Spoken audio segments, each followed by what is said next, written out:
जामियातुर रशीद के मोहतमिम मुफ्ती अब्दुल रहीम साहब का एक क्लिप सोशल मीडिया पर बहुत ही ज़्यादा वायरल है, जिसके अंदर उनका ये कहना था कि लाल मस्जिद के साने में कोई भी तालिबा या मुअल्लिमा शहीद नहीं हुई सिवाय मौलाना अब्दुल अजीज साहब की वालदा के।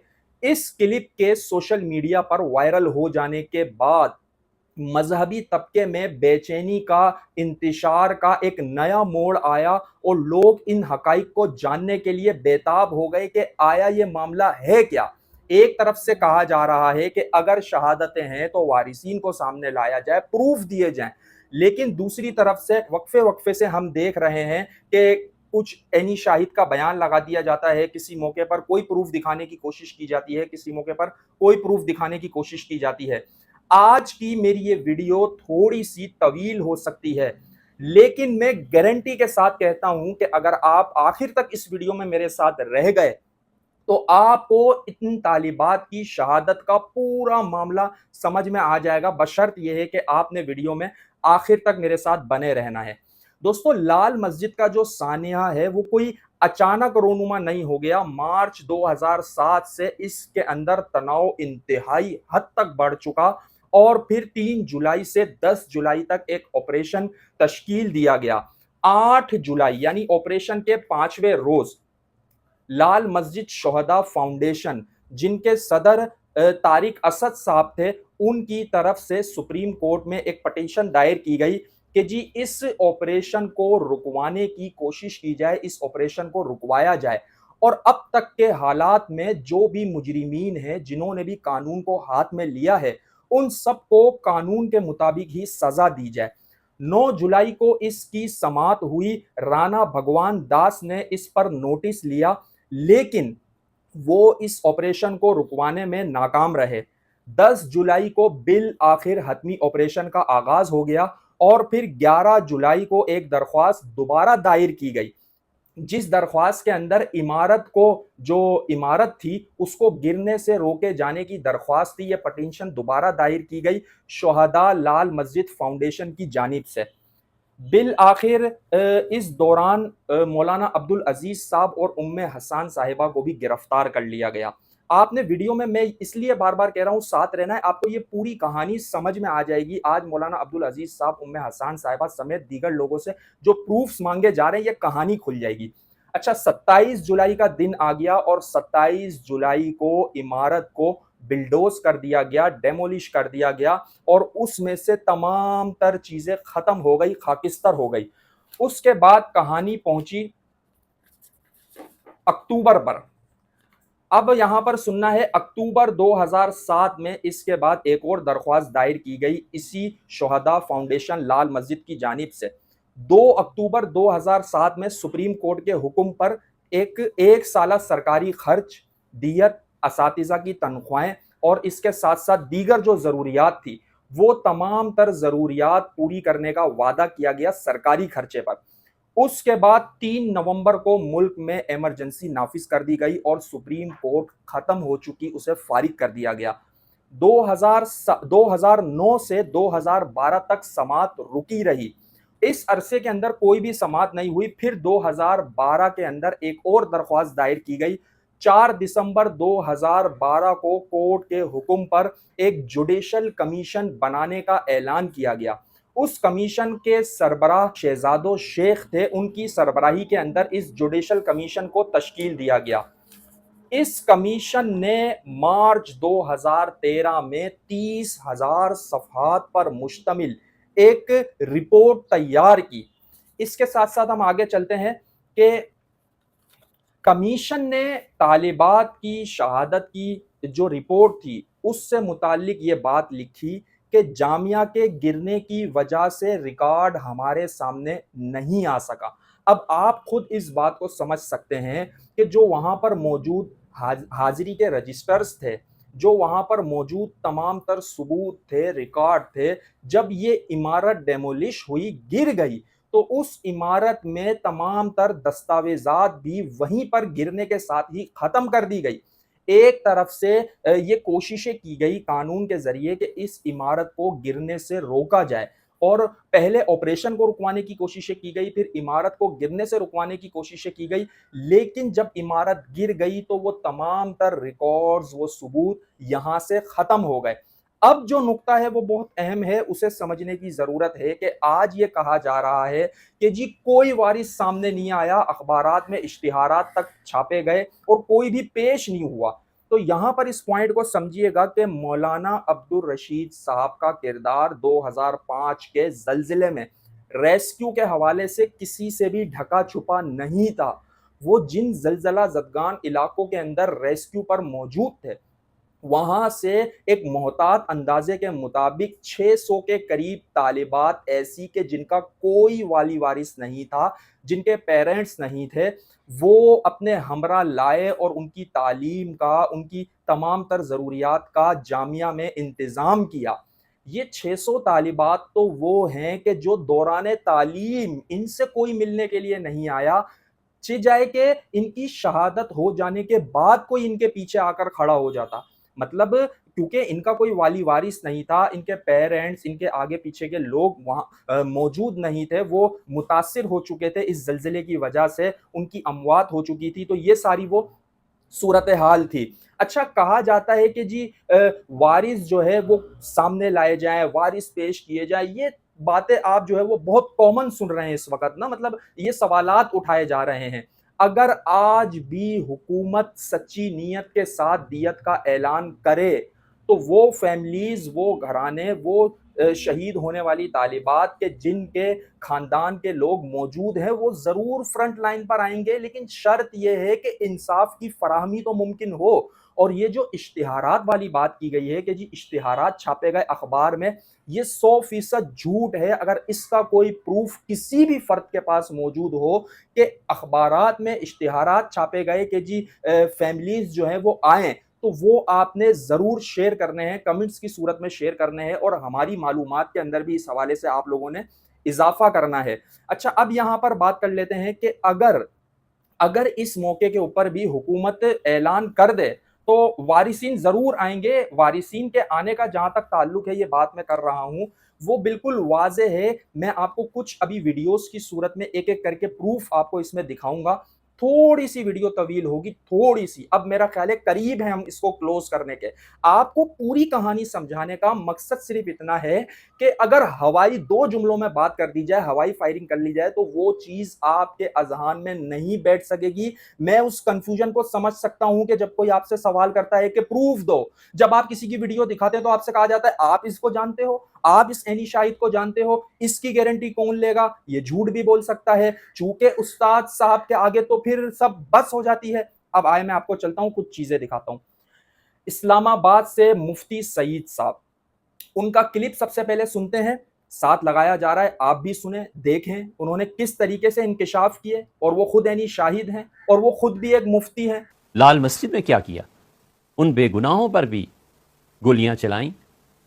जो बच्चियां थीं, आ गई किसी बहकावे में, कुछ हो गया, लेकिन क्या इसको डिजर्व करती थी कि उनकी लाशें इस तरह फेंकी जाएं? लाशों को कोई पूछने वाला आपके दौर में नहीं था। इतनी भी तौफीक नहीं थी कि किसी सरकार मौलवी साहब को कहती है, मौलवी साहब लाशें दफन करनी है, ये करना है, इनका जनाजा पढ़ना है। हम तो अंदर क्या कायद जानते हैं। डीसी पिंडी ने फ़ोन किया हमसे और उन्होंने कहा कि कुछ जनाजे हैं, आप जनाजा पढ़ा दें, गुस्ल करा दें। ये सब लाल मस्जिद की लाशें, औरतों की भी लाशें। हम अपनी हमशीर को साथ लेके गए, दोस्तों को साथ लेके गए। हमसे पूछे उन लाशों का क्या हाल था, हमसे पूछे उससे कितनी बू आ रही थी, और हमसे पूछे वहाँ क्या हो रहा था। दीर से ताल्लुक रखने वाला ये बुजुर्ग के जिसकी बेटी भतीजी समेत 13 शहादतों की गवाही ये दे रहे हैं और फिर देते देते रो पड़े। तारुफ करें, आप कहाँ से हैं, किस इलाके से आपका ताल्लुक है? मेरा नाम नूर मोहम्मद है, मैं जिला दिल अपर से ताल्लुक़ रखता हूँ। आप कितने अर्से से जामिया के साथ मुंसलिक हैं? साने है लाल मस्जिद जो है उस वक्त। लोगों के ज़हनों में एक सवाल है कि जामिया हादसा में कोई एक बच्ची शहीद नहीं हुई, तो इस हवाले से आपका क्या कहना है? सर, ये तो सिरे से गलत बात है, इस पर तो सारी दुनिया गवाह है। और खुसूसन दिल अपर में ये जो एक उस्ताद था, उसका नाम है गुल मोहम्मद, वो अलाक़ा कोहिस्तान से ताल्लुक़ रखता है। वो अपनी बेटी जो शहीद हुई थी, उसकी लाश लाकर हज़ारों लोगों ने उसका दिल अपर में पात्राक मकामी पात्राक नमाजी जनाजा अदा किया। और उस वक्त तो ये सोशल मीडिया तो नहीं थी, लेकिन अखबारों में ये छपी की शहीद हुई। खुद मेरी बेटी ज़ैनब, वो भी इसमें शहीद हुई थी। عبدالستار ایدھی مرحوم اس وقت میں ٹی وی چینل کے اوپر انہوں نے کیا بات کی طالبات کی شہادت کو لے کر، آپ کلپ میں ملاحظہ کر لیجئے۔ عبدالستار ایدھی کا بھی یہ ماننا ہے کہ مدرسے میں شہید ہونے والی طالبات کی اصل تعداد ابھی تک راز ہے۔ عورتوں کے تو کولے کولے ہو گئے تھے، ان کا پتہ ہی نہیں چلا کتنے مری کتنے نہیں، ان کا تو کوئی حساب ہی نہیں، ان کی لاشیں اٹھائی، اس میں کوئی غیر ملکی نظر نہیں آیا۔ کوئی انہوں نے کوئی کیمیکل استعمال کیا تھا جس سے ان کے جسم کو آگ لگی ہوئی تھی، اور جس طرح آپ ربڑ کو آگ لگا دیں تو وہ بالکل زمین کے ساتھ چپک سی جاتی ہے اور ہلکی ہلکی اس سے آگ لگی ہوتی ہے۔ اس طریقے اس کے ساتھ ساتھ غازی عبدالرشید صاحب جنہوں نے اس آپریشن کے دوران انٹرویو دیا اور اس انٹرویو کے اندر انہوں نے طالبات کی شہادت کا تذکرہ کیا، یہ بھی آپ سن لیجئے، اور اس کو سننے سے پہلے یہ بات بھی سمجھ لیجئے کہ حالت حصار میں اس شخص کو معلوم تھا کہ میں یہاں پر نہیں بچ پاؤں گا، مجھے ہٹ کر دیا جائے گا، اس کے باوجود وہ شخص کیوں کر جھوٹ بولے گا؟ یہ بہت بڑا سوال ہے۔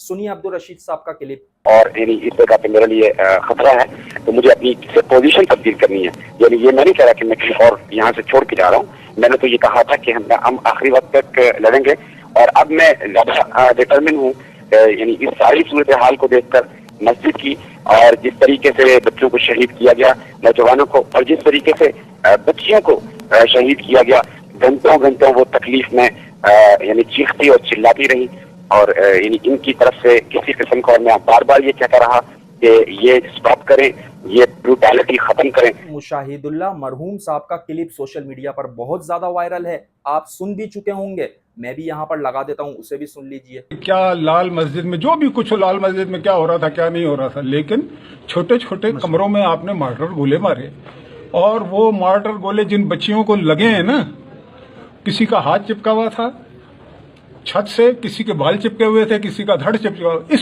بے دردی کے ساتھ انہوں نے وہاں پہ لوگوں کو، یہ پرویز مشرف کر رہا تھا۔ بابا منظور صاحب جو کہ 1992 سے لال مسجد کے ساتھ منسلک ہے، مفتی عبداللہ صاحب کے ڈرائیور رہے ہیں، اتنی طویل رفاقت کے بعد وہ کیا کہتے ہیں، یہ پروف بھی آپ دیکھ لیجئے۔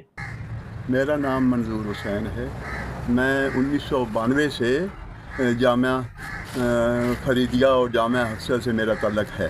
1992 حضرت مولانا شہید اسلام محمد عبداللہ صاحب کے ساتھ میں 7 سال گزارے، اور پوری پھر زندگی اللہ کے حکم سے دری وقف کی ہوئی ہے۔ تو یہ جو سانحہ ہوا لال مسجد والا، یہ میں بیچ میں تھا، اور ابھی ایک مفتی صاحب ہیں کراچی کے، وہ فرما رہے ہیں کہ کوئی بچی شہید نہیں، یہ بالکل ٹھیک بات نہیں ہے۔ میں یہاں موجود تھا جی، اور بچیاں شہید بھی ہوئی اور زخمی بھی ہوئی، اور میں ابھی، مجھے آپ انعام نہیں دیں گے اگر جھوٹ بولوں تھا، یہاں سے میں خود بچیوں کو لے کے کمپلیکس اور پولی کلینک میں جاتا رہا۔ حامد میر نے اپنے پروگرام میں ایک طالبہ کے ساتھ جو ہے وہ سوال و جواب کی نشست کی، اس کے اندر اس عینی شاہدہ طالبہ نے کیا گواہی دی، اس طالبہ نے اس وقت، اس عینی شاہد طالبہ نے کیا گواہی دی، آپ اسے بھی سن لیجئے۔ لال مسجد اور جامعہ حفظہ کے سانحے پر قوم ابھی تک اداس ہے۔ 6 جولائی کو آپ باہر آئی ہیں جی، جمعے والے دن، یعنی آپریشن 3 کو شروع، آپ 6 تک اندر جی، 3 تھیں، دن تو میں پھر آپ اندر باہر کیوں آئیں؟ میں، ہماری جو آپی جان تھی ام حسان صاحبہ، وہ طالبات کو جب انہوں نے دیکھا کہ بالکل نہتی طالبات ہیں، جب میں 3 دن کے بعد باہر نکلی تو اس وقت تک تقریباً ہماری 100 کے قریب طالبات اندر شہید ہو چکی تھیں، اور 90-95 کے قریب ہمارے بھائی تھے جو شہید ہو چکے تھے، اور ان کی لاشوں سے ارد گرد ہمارے کمرے بھرے ہوئے تھے۔ جب آپ نے مدرسہ چھوڑا اس وقت پیچھے مزید کتنی طالبات تھیں؟ ادھر پیچھے 1500 کے قریب طالبات تھیں، پہلے 1800 تھی، تقریباً 300 کے قریب جو تھی وہ میرے ساتھ نکلی اور تھی۔ جب ام حسان خود باہر آئیں تو ان کے ساتھ میرے خیال ہے 30 یا 35 طالبات تھیں۔ جی، ان کے ساتھ، تو ہم یہی پوچھ رہے ہیں کہ ہماری ساتھی، ہماری دوستیں، ہماری چھوٹی بہنیں، بڑی بہنیں، وہ کہاں ہیں؟ ان تمام ثبوتوں کے ساتھ ساتھ ایکسپریس اخبار، BBC اردو اور اس سمیت دیگر ذرائع ایسے موجود تھے کہ جن پر آج بھی ہمیں کٹنگز اور ان شہادتوں کے حوالے سے پروف مل جاتے ہیں، اور اس کے ساتھ ساتھ ضیاء ناصر صاحب جو کہ ایک معروف قلمکار ہیں، ان کا کہنا ہے کہ وہ اس وقت شجاعت حسین صاحب کے گھر پر موجود تھے، اور انہوں نے اس واقعے کی رودات کچھ اس انداز میں لکھی کہ انہوں نے اس میں بڑی تعداد میں طالبات کی شہادت کا نہ صرف تذکرہ کیا، بلکہ انہوں نے بتایا کہ شجاعت حسین صاحب کے پاس ملنے کے لیے آنے والے جو لوگ تھے، 10 جولائی کے دن وہ ان کے گلے لگ کر پھوٹ پھوٹ کر رو رہے تھے کہ یہ بہت بڑا جو ہے وہ ایک حادثہ ہو گیا، اور میں اس پر شدید پریشانی کی کیفیت میں ہوں۔ दोस्तों ये वो तमाम तर बातें थी जो सब बातें एक जगह जमा करके इस वीडियो की सूरत में मैंने आप सबके सामने रख दी है। यहाँ पर मैं अपनी बात को अब क्लोज करने वाला हूँ। किसी को हिट करना, किसी को तनकीद का निशाना बनाना मकसूद नहीं है। मुफ्ती अब्दुल रहीम साहब जिस मसनद पर बैठे हैं, मुझ जैसा छोटा इंसान इस हवाले से क्या बात करेगा। मैं खुद बजाते खुद आपको अपना बताऊं कि कोई भी ऐसा उन्वान हो कि जो ज्यादा हसास हो या जिससे आग लगने का खतरा हो, मैं एक छोटी 2-4 हजार की व्यूअरशिप रखने वाला बंदा उस पर बात करते हुए 20 मरतबा सोचता हूं कि यार खुदा ना खास्ता माहौल खराब ना हो। लेकिन यहां पर अफसोस सिर्फ इस बात का है कि इतनी बड़ी मसनद पर बैठने वाली इतनी कदावर शख्सियत और 18 सालों के गुजर जाने के बाद अचानक इस इशू को उठाना और फिर उस सिमत पर उठाना कि जिससे मुझे बताएं अगर ये बात सच्ची है, ये दावा सच्चा है कि हाँ एक तालिबा भी वहां शहीद नहीं हुई, हाँ अगर ये दावा सच्चा है कि वहां पर एक मुअल्लिमा भी शहीद नहीं हुई, तो भी मुझे बताएं कि ये बातें किसकी फेवर में गई। क्या इससे मजहबी लोगों को फायदा हुआ? क्या इससे इस्लाम को फायदा हुआ? क्या इससे मुल्क को फायदा हुआ? आप खुद देख लीजिए। मतलब अगर ये बातें दुरुस्त भी हैं, ये दावे सारे ठीक हैं, जो जरा इस्तेमाल किए गए वो दुरुस्त हैं, मान लेते हैं एक लम्हे के लिए, तो भी मुझे बताएं कि इसका बेनिफिट क्या हुआ। नुकसान देखने में आया, बहुत बड़ा नुकसान देखने में आया। आज की इस वीडियो के अंदर दिए गए तमाम प्रूफ और तमाम बातें अगर आप उनसे एग्री करते हैं, जो कि तवील जिद्दोजहद के बाद चीज़ों को एक जगह इकट्ठा करके स्टेप बाय स्टेप आप तक पहुंचाया गया है, अगर आप मुत्तफिक हैं तो इस हक के पैगाम को ज़्यादा से ज़्यादा शेयर करके बताना है हमने लोगों को कि कौन सी ऐसी वजूहात थी जिनकी बुनियाद पर तालिबात की जो शहादतें हैं, जो प्रूफ्स हैं, वो उस अंदाज में सामने नहीं आए। लेकिन उसके बावजूद भी बहुत सारे क्लिप्स और बहुत सारे हकाइक और जो लवाहिकीन हैं शोहदा के, वो सब भी इस वीडियो में दिखाए गए। अगर आप मुत्तफिक हैं तो ज़्यादा से ज़्यादा इस वीडियो को शेयर कीजिए।